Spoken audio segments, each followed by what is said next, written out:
হরে কৃষ্ণ। আজ থেকে আমরা এই রাধাকুণ্ডের বাবাজির কথোপকথনগুলো এবং তার কাছে মানুষের কৃত প্রশ্নের উত্তরগুলো বাংলায় অনুবাদ করে আপনাদেরকে শোনাবো। আপনারা অনেকেই হয়তো হিন্দি কথা ভালোভাবে বুঝতে পারেন না, কিন্তু আর কোনো চিন্তা নেই, আমরা আপনাদেরকে বাংলায় বাবাজির কথাগুলোই অনুবাদ করে আপনাদেরকে শোনাবো। আপনারা মনোযোগ সহকারে বাবাজির কথাগুলো শুনুন। আমি হয়তো বাবাজির মতো করে বোঝাতে পারবো না, বাবাজির মুখনিসৃত বাণী কি অতুলনীয়। আপনি যদি কথাগুলো হৃদয়ঙ্গম করতে পারেন, আপনি অন্তর থেকে যদি কথাগুলো শ্রবণ করতে পারেন এবং আপনার ভেতর থেকে যদি ফিল করতে পারেন, তাহলে আপনার জীবন পরিবর্তন হয়ে যাবে।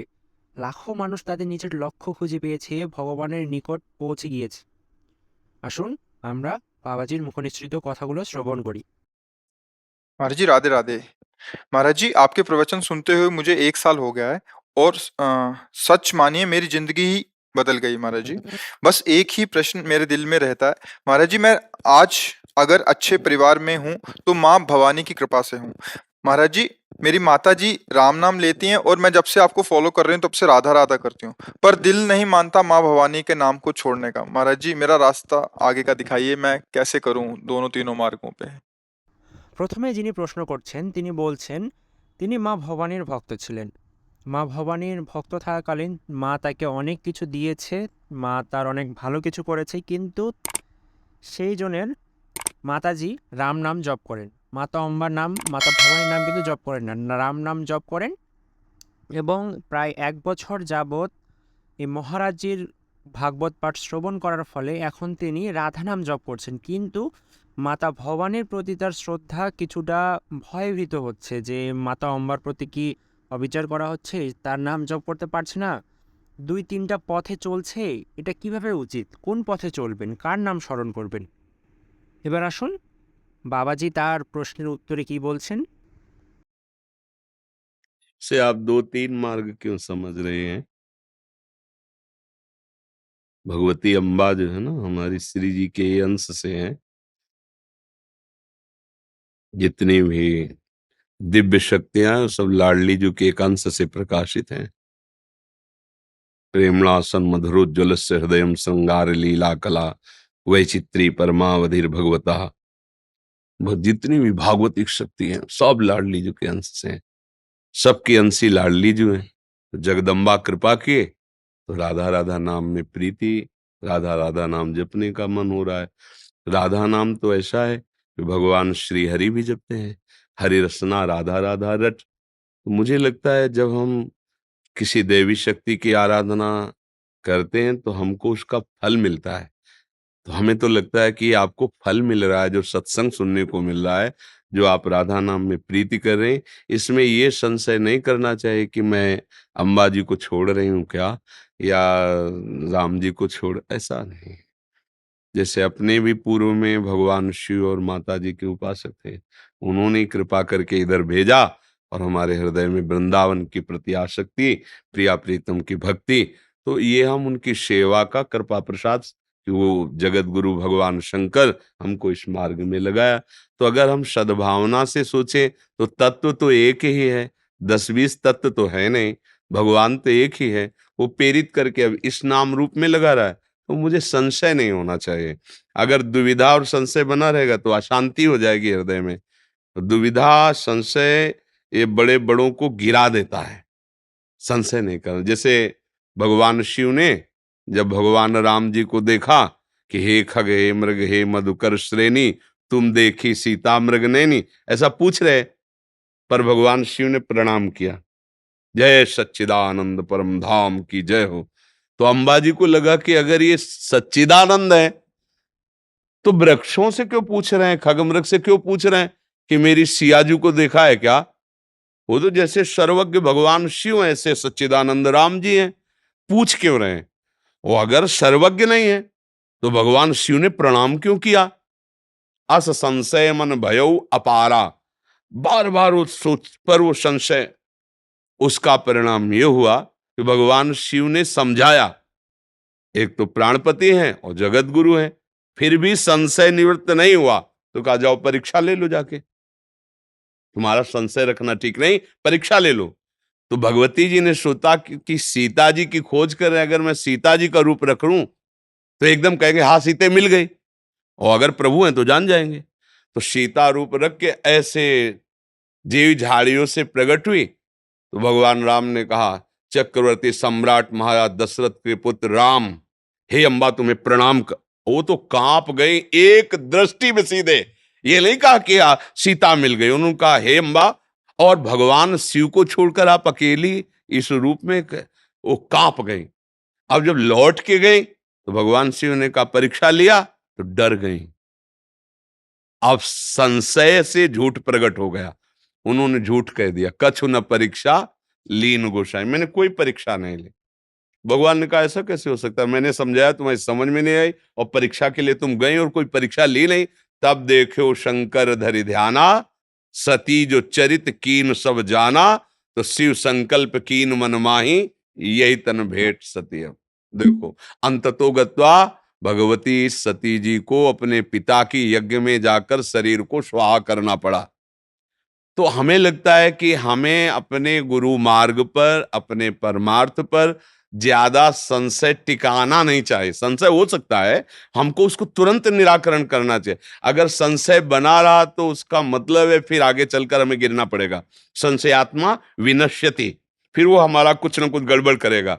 तो अपने को संतवाणी, गुरुवाणी, इसके अनुसार अपने हृदय को जल्दी से जल्दी एक निर्णय पर पहुंचा लेना चाहिए, संशय नहीं रखना चाहिए। तो हमारी राय तो ये है कि जब हम प्रभु की आराधना करते हैं तो हमको जहां चाहते हैं वहां पहुंचा देते हैं। वही गुरु रूप से मिलते हैं और वही हमको इष्ट रूप से मिलते हैं, तो वही प्रेरणा करते हैं, वही मार्ग दे देते हैं। বাবাজি প্রথমে বলছেন এটাকে আপনি ২-৩টা মার্গ কিভাবে ভাবছেন। ভগবতী অম্বাজ যিনি হচ্ছেন তিনি আমাদের শ্রীজিরই অংশ, মানে রাধারানীরই অংশ। যত দিব্য শক্তি আছে তা লাডলিজির এক অংশ থেকেই উৎপত্তি। যতগুলোই ভাগবতী শক্তি আছে না কেন সবগুলোই লাডলিজির, আমাদের শ্রীমতী রাধারানীর একাংশ।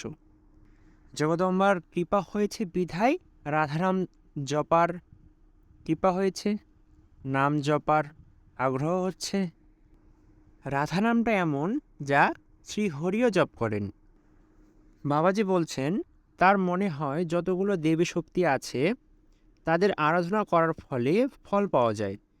এটি তার একটি কৃতকর্মের ফল পাচ্ছেন তিনি, যে সৎসঙ্গ করতে পারছেন, ভাগবত পাঠ শ্রবণ করতে পারছেন।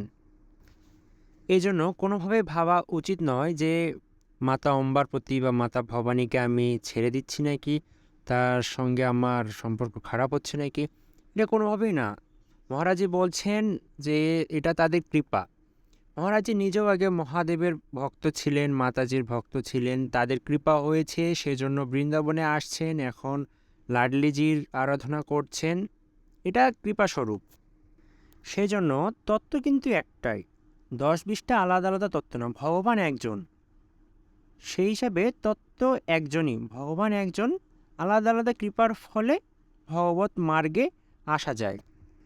এর জন্য মনের মধ্যে কখনো সংশয় থাকা উচিত না। যদি কখনো দুবিধা, দুই পথ বা মনের মধ্যে সংশয় থাকে তাহলে অনেক বড় ক্ষতি হয়ে যেতে পারে। এজন্য কখনো সংশয় করতে হয় না। সংশয় অনেক বড় বড় মানুষদেরকে ফেলে দেয়, মানে ছোট করে দেয়। এই দুবিধার ফলে অনেক বড় বড় মহর্ষিরা, বড় বড় মানুষেরাও পথভ্রষ্ট হয়ে যায়। সেজন্য কখনোই সংশয় থাকা উচিত নয়।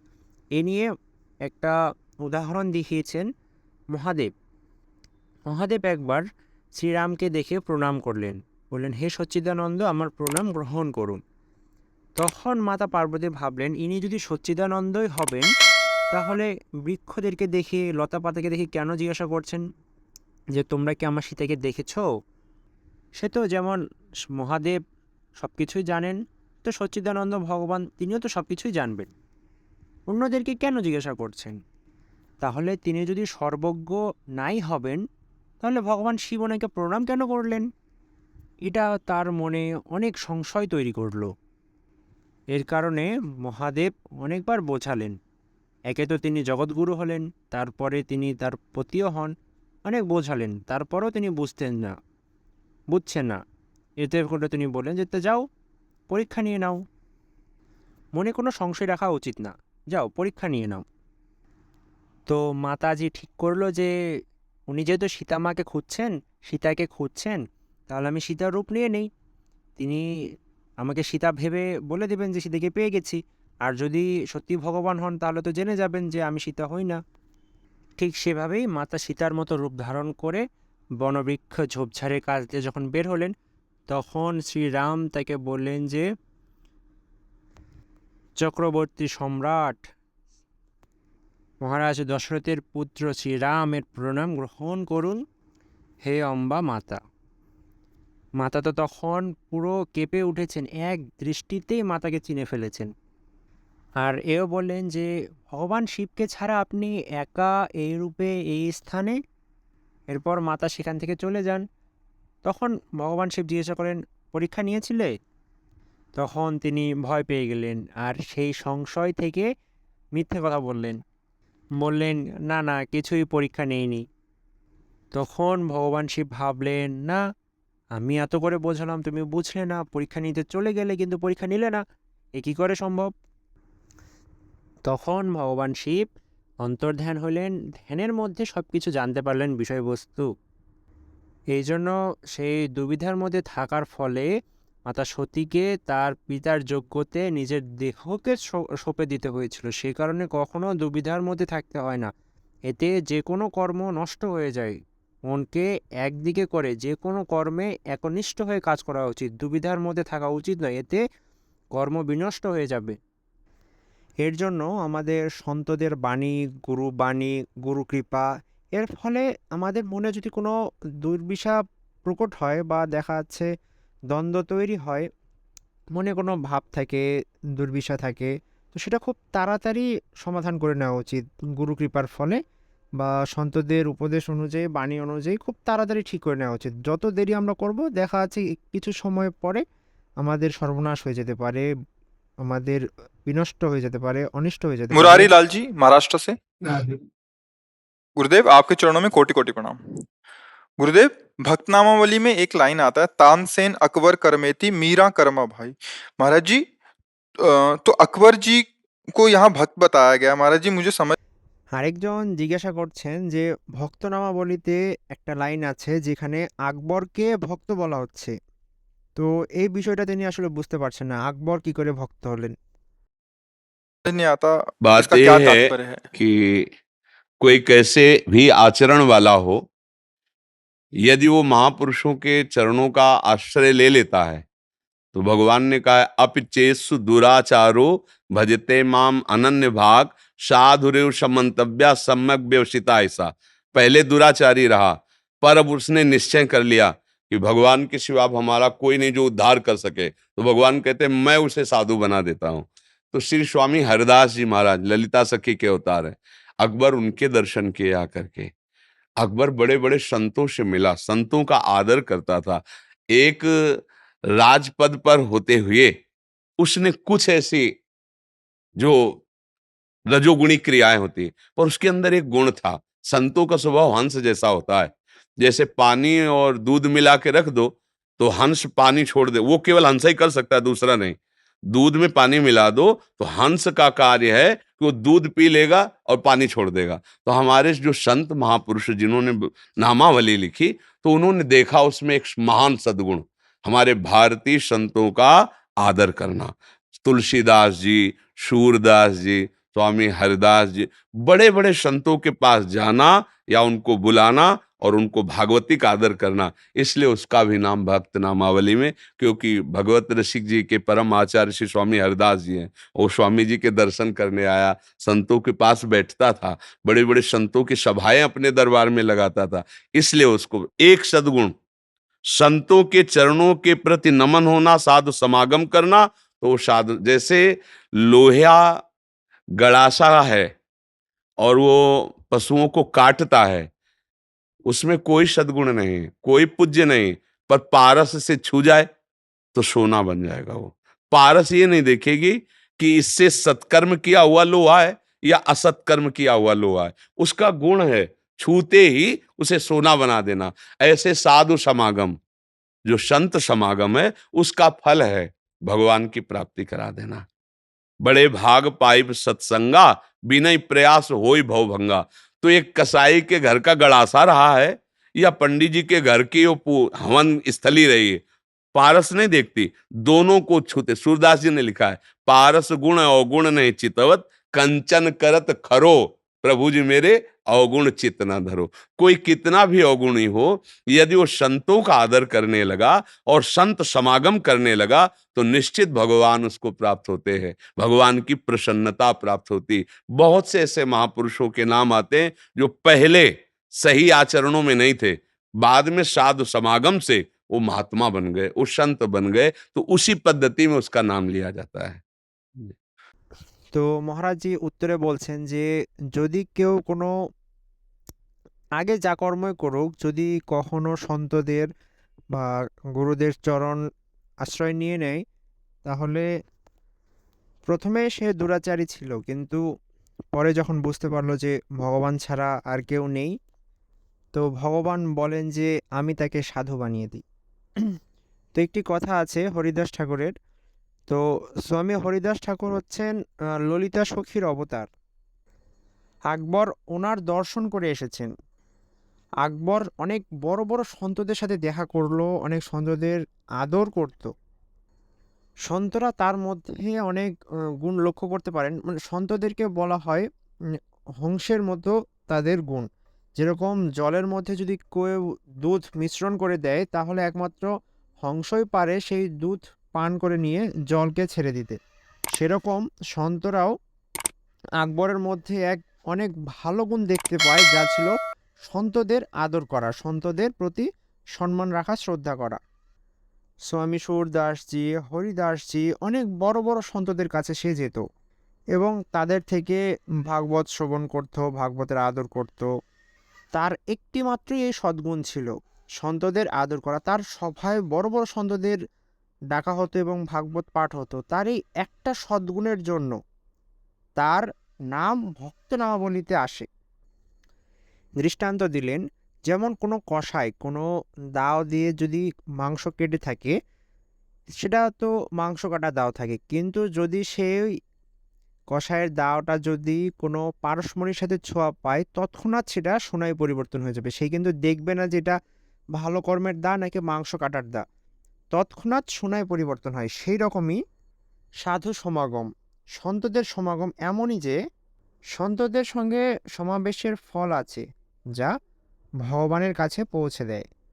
সুরদাসজিও বলেছেন, যদি কোনো অনেক দুষ্ট প্রকৃতির মানুষ হয়, যত খারাপ কিছুই করুক না কেন, কিন্তু যদি তার মনে ভক্তি জাগ্রত হয়, যদি সন্তদের ভক্ত সঙ্গ করে থাকে, সন্তদের আদর করে থাকে, তাহলে সে নিশ্চিতভাবে ভগবানকে প্রাপ্ত হবে।